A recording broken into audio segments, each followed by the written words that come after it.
the Black King who was richer than every emperor.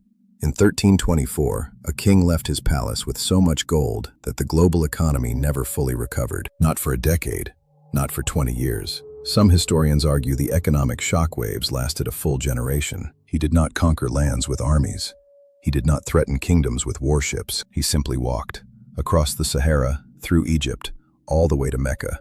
And everywhere his sandals touched the earth, the world was forced to reckon with a truth it had never considered: that the richest, most powerful, most magnificent human being alive was a black African king. His name was Mansa Musa, and this is his story. To understand why Mansa Musa's pilgrimage shook the medieval world to its foundation, you must first understand what the world believed about Africa in the early 14th century. Europe was crawling out of a dark age. Its kings wore borrowed crowns and borrowed ideas. The Mongol Empire, the most feared military force on earth, had already begun to fracture. The Middle East was rebuilding itself after decades of crusading violence. And in all the great courts, from Paris to Persia, Africa south of the Sahara was considered a mystery, a wilderness, a place from which goods occasionally came but about which little was known or cared. What the world did not know was that deep in West Africa, a civilization had been rising for centuries. The Mali Empire stretched across nearly 2 million square kilometers.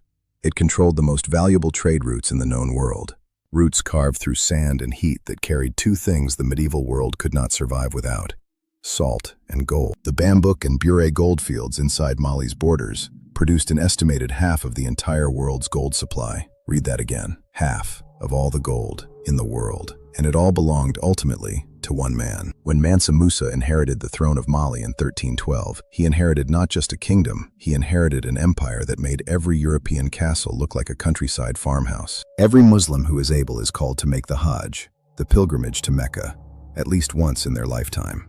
For Mansa Musa, a devoted Muslim, this was not merely a religious obligation. It was an opportunity to announce to the world exactly who he was. In 1324, Mansa Musa set out from his capital city of Niani. What accompanied him was not a travel party. It was not a royal escort. What accompanied him was an army of human grandeur. 60,000 people walked with him across the Sahara Desert. 12,000 enslaved servants, each dressed in silk and Persian brocade, walked ahead of the king himself. 80 camels followed behind, each one carrying between 50 and 300 pounds of gold dust. 500 royal servants walked directly before the king, each holding a golden staff that caught the North African sun and turned the desert into a river of light. His wife alone brought 500 attendants. The procession stretched so far across the horizon that travelers who witnessed it from a distance could not see where it began or where it ended.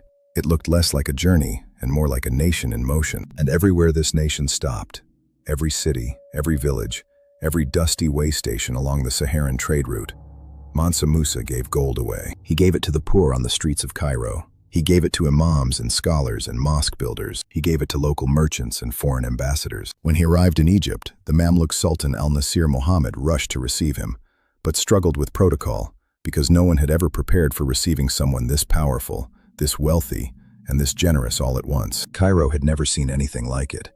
The citizens lined the streets. Scholars came from their academies.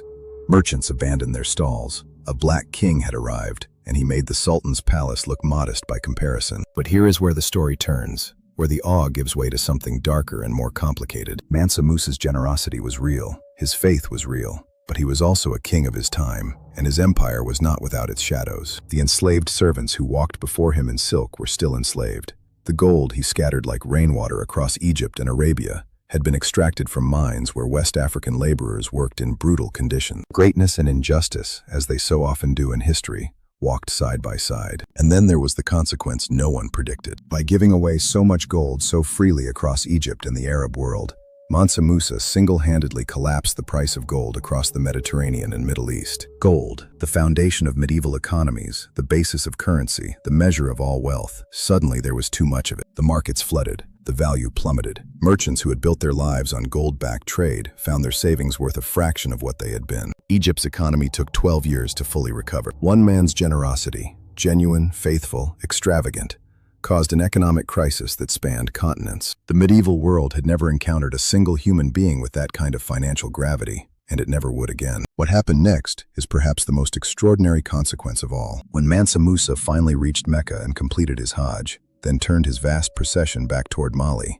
the world could no longer pretend that Africa was a blank. Ambassadors had seen him. Scholars had met him, traders had taken his gold, and cartographers, the men who drew the maps that defined the known world, picked up their pens. In 1375, over 50 years after Mansa Musa's pilgrimage, a Majorcan cartographer named Abraham Crescas completed the Catalan Atlas, one of the most important maps of the medieval world. At the center of the African continent, drawn in richer detail than the cities of Europe, sat a figure on a golden throne, holding a golden scepter, wearing a golden crown. The inscription beside him read, in translation, "So abundant is the gold which is found in his country, that he is the richest and most noble king in all the land." A black African king, at the center of the world's map, acknowledged by Europe as its superior in wealth and nobility. For one extraordinary moment in history, the story of Africa was written not as a footnote, but as the headline. Mansa Musa returned to Mali and continued to rule until approximately 1337. He used his wealth not for war, but for architecture, scholarship, and faith. He commissioned the construction of the Djinguereber Mosque in Timbuktu, a structure still standing today, still in use, a UNESCO World Heritage Site built by African hands with African gold 7 centuries ago. He brought the Arab architect Abu Ishaq al-Sahili back from Mecca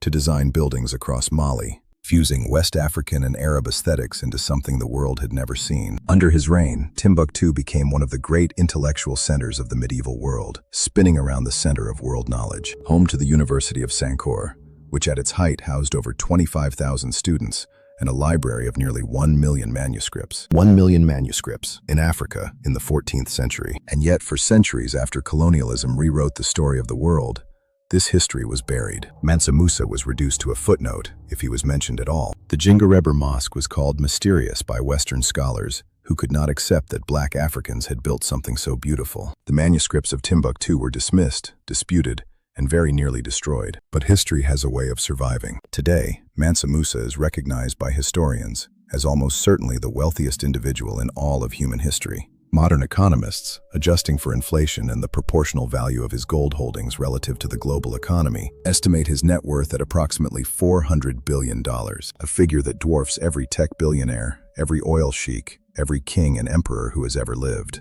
He was not a myth.